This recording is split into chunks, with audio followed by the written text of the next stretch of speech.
Odd to nightingale is the most personal and passionate ode. सबसे पहले ये क्या है? ओड है। ओड क्या होता है? Ode is a long serious poem. Ode जो है एक लॉन्ग सीरियस पोएम होती है, ठीक है। तो इसमें जो है सबसे पहले ये जो पोएम है ओड टू नाइटिंगेल, ये एक पर्सनल पोएम है और पैशनेट पोएम है, written by John Keats. John Keats को हम रोमांटिक एज का सबसे यंगर जनरेशन के पोएट्स भी कहे जा सकते हैं। It was written by him in a state of utter depression.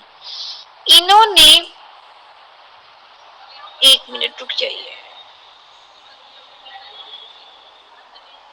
इन्होंने जब वो बहुत डिप्रेशन में थे तब ये पोएम लिखी थी। डिप्रेशन मतलब किससे? लाइफ से। लाइफ में उनको बहुत प्रॉब्लम फेस करनी पड़ी। Life has been very hard for kids and he suffered a lot in his younger days.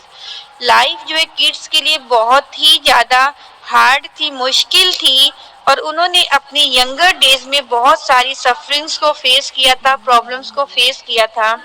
He loved beauty, romance and sensuousness and wanted to enjoy the fruit of life।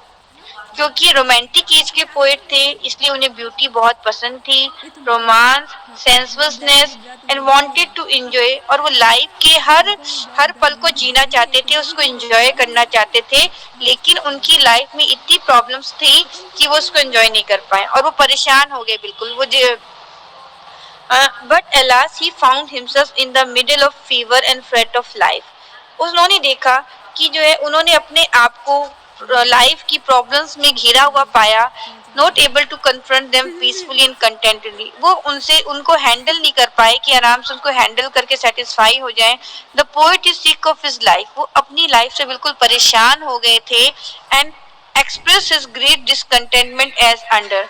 उन्होंने अपनी असंतुष्टि दिखाई, मतलब life को लेके। वो क्या कह रहे हैं? वो कह रहे हैं here where man sit and hear each other groan. यहाँ पे लोग बैठते हैं और एक दूसरे की प्रॉब्लम्स के बारे में सुनते हैं। Where palsy shakes few sad last grey hair. जहाँ पे जो है यंग एज फिर बूढ़ा हो जाता है और उसके हेयर्स जो है सब वो जो है वाइट हो जाते हैं। और where youth grows pale and spectre thin and dies. और जहाँ पे मतलब एक ओल्ड एज मरता है तो कोई बात नहीं, लेकिन जो यंग एज के जो लोग हैं वो इतने बीमार होते चले जा रहे हैं। वो जो है अब इतनी लाइफ में प्रॉब्लम्स है उसको हैंडल नहीं कर पा रहे हैं। तो यंग एज के लोग भी बहुत जल्दी जल्दी खत्म होते चले जा रहे हैं।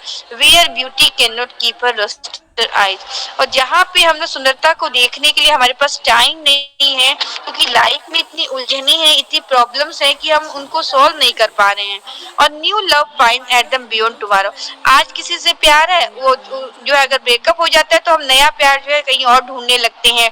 And find at them beyond tomorrow, अगले दिन दूसरा। तो स्टेबिलिटी नहीं है लाइफ में। लाइफ में जो है प्रॉब्लम्स ही प्रॉब्लम्स है जिसको हम लोग सॉल्व नहीं कर सकते हैं। इसीलिए किड्स बिल्कुल परेशान हो गए थे अपनी प्रॉब्लम से। This all shows how kids took life as a vale of tear full of sigh dominated with many grief which is the lot of mankind। ये जिसमें ये दिखाता है कि इसीलिए जो है किड्स है उनको अपनी लाइफ बिल्कुल आंसुओं से भरी हुई दिखाई देती थी। टीयर, फुल ऑफ साई, और मतलब आह भरते थे कोई भी प्रॉब्लम आती थी। पूरे दुख से भरी हुई उनकी लाइफ थी। और जो भाग्य बन चुका है मानवता का, जो हर आदमी का भाग्य है वही उनका भी भाग्य था। We are never within the hold of miseries. हम लोग लाइफ की परेशानियों को सॉल्व नहीं कर सकते हैं। इन लक, जो हमारा भाग्य खराब है। Beauty, youth, love all are transitory and subject to decay. चाहे वो ब्यूटी हो, चाहे वो यंग एज हो, चाहे वो लव हो, ये तीनों चीजें जो है टाइम के साथ खत्म हो जाती है। ट्रांजिटरी नेचर है इन लोग का, परमानेंट नहीं है। ब्यूटी भी परमानेंट नहीं रहती है, यंग एज भी परमानेंट नहीं रहती है, यूथ भी परमानेंट नहीं रहता है, ये सब खत्म हो जाता है। Being sick of this world all it's worries. इसीलिए इस संसार की प्रॉब्लम्स को फेस करते हुए वो जो है यहाँ की परेशानियों से परेशान हो गए। डिस्पेयर्स, यहाँ पे इतनी निराशा है, डिसअपॉइंटमेंट है। The poet wishes to be transported to a dreamy world. इसीलिए वो इस दुनिया को छोड़ के एक ड्रीमी वर्ल्ड में जाना चाहता है, एक सपने की दुनिया में जाना चाहता है। Where he could get eternal bliss, जहाँ पे उसे आशीर्वाद मिले, परमानेंट जॉय। कि वो वहाँ पे आनंद के साथ रह सके। He wants to escape to the happy world of the nightingale. इसीलिए वो इस दुनिया से बचना चाहता है। ही वॉन्ट टू एस्केप, बचना चाहता है। और उसको लगता है नाइटिंगेल गाना गा रही तो वो बहुत खुश है, इसलिए वो गाना गा रही है। तो पोइट को नाइटिंगेल की दुनिया बहुत खुश लगती है, इसलिए वो वहां पे जाना चाहता है। किसकी हेल्प से? वाइन पी के, कि वो अपनी प्रॉब्लम्स को भूलेगा तभी तो उसकी दुनिया में जाएगा। वाइन पी के, इमेजिनेशन, व्यूलेस विंग्स ऑफ पोएजी, पोएट्री की लाइनों से, कल्पनाओं की शक्ति से वो नाइटिंगेल के वर्ल्ड में जाना चाहता है एंड वहीं पे मरना चाहता है। बट सून, लेकिन उसे जल्दी ही रियलाइज हो जाता है that this would not be enough means to make him forget the grim reality of life। कि मैं अगर वहां पे जाता भी तो कितने दिन में रहूं, उसके बाद तो मुझे वापस यही आना है, यही प्रॉब्लम्स को फेस करना है। तो वो कह रहे कि मुझे यहीं पे आके इन प्रॉब्लम्स को फेस करना है। मैं कितने दिन के लिए वहां पे जाऊंगा? I have to face the misfortune of this life.